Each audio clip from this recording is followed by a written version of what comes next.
सांसदों के साथ बैठक में प्रधानमंत्री नरेंद्र मोदी ने कहा कि नेहरू ने 2 बार देश का बंटवारा किया। सिंधु का 80% पानी पाकिस्तान को दिया। नेहरू का समझौता किसान विरोधी था। नेहरू की गलतियों को सुधारने की कोशिश। किसानों के साथ अन्याय नहीं होने देंगे। हम कांग्रेस के पाप धोते धोते थक गए हैं। राधाकृष्णन ओबीसी समाज के जमीनी नेता हैं। राधाकृष्णन राजनीति में खेल नहीं करते। उनके जीवन में कोई विवाद नहीं है। वे सरल व्यक्ति हैं। कुछ ऐसा परिचय उन्होंने तमाम एनडीए सांसदों को दिया और साथ ही सम्मान भी किया और विपक्ष पर भी करारा हमला करते नजर आए आज प्रधानमंत्री नरेंद्र मोदी। लोकसभा स्पीकर ओम बिरला ने घोषणा की कि मुझे आपको सूचित करते हुए अत्यंत प्रसन्नता हो रही है। अब हम सदन में संविधान की 8वीं अनुसूची में उल्लेखित सभी भाषाओं में भाषांतरण की सुविधा उपलब्ध करा रहे हैं।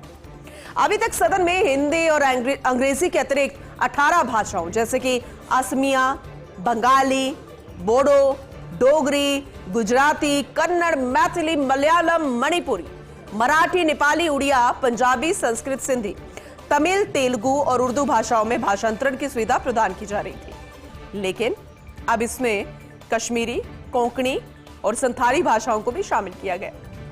संविधान में उल्लेखित सभी 22 भाषाओं में भाषांतरण सुविधा उपलब्ध करा पा रहे हैं और आपसे भी आग्रह है कि आप इस सुविधा का लाभ उठाएं। तो लोकसभा स्पीकर द्वारा ये संबोधित करते हुए कहा गया।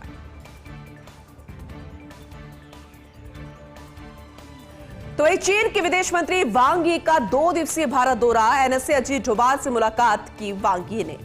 सीमा विवाद के स्थायी हल पर एक अहम चर्चा ये हुई भी है और ये दौरा भी बेहद अहम माना जा रहा है क्योंकि कल दिल्ली पहुंचने के बाद जयशंकर से मुलाकात हुई, यानी कि चीन के विदेश मंत्री की भारत के विदेश मंत्री से मुलाकात हुई और दोनों ही देशों के रिश्तों से जुड़े तकरीबन हर मुद्दे का उल्लेख भी किया गया। भारत दौरे के दौरान प्रधानमंत्री नरेंद्र मोदी से भी मुलाकात करेंगे वांग यी।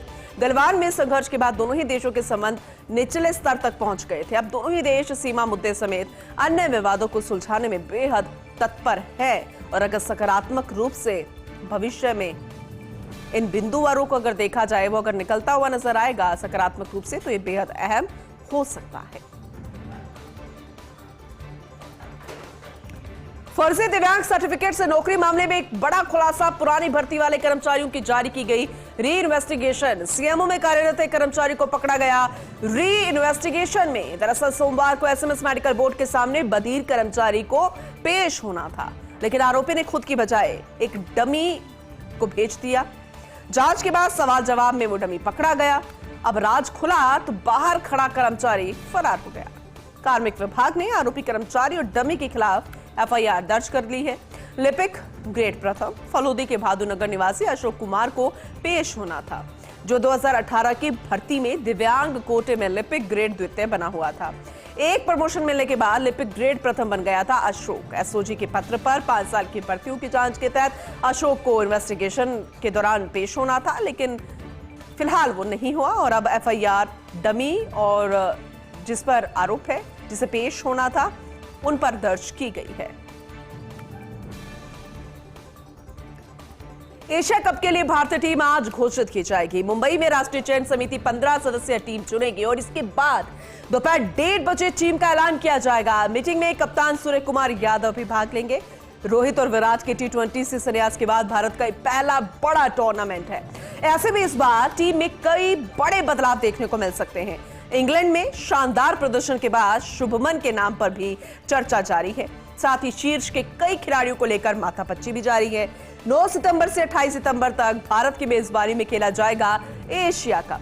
भारतीय टीम को ग्रुप ए में पाकिस्तान, ओमान और यूएई के साथ रखा गया है और ऐसे में अब 1:30 बजे जब घोषित की जाएगी टीम, तो हर किसी को इंतजार इस बात को लेकर। अभिनेता अच्युत पोतदार का निधन हो गया।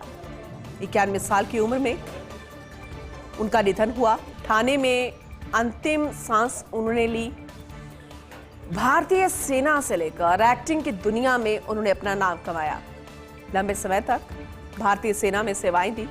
80 के दशक में अभिनय की दुनिया में उन्होंने कदम रखा है इस तरफ जब रुक किया तो फिल्म 3 इडियट्स में भी उन्होंने एक प्रोफेसर का रोल निभाया था।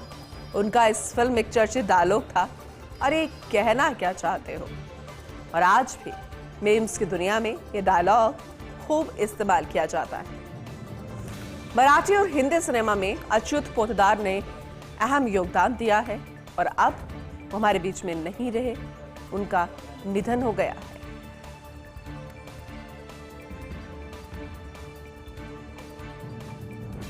तो अभिनेता अच्युत पोतदार का निधन हो गया है और हर कोई उनके दिए गए अहम योगदान, फिर वो चाहे सेना में हो या फिर अभिनय की दुनिया में, हर कोई उन्हें याद कर रहा है नम आंखों से।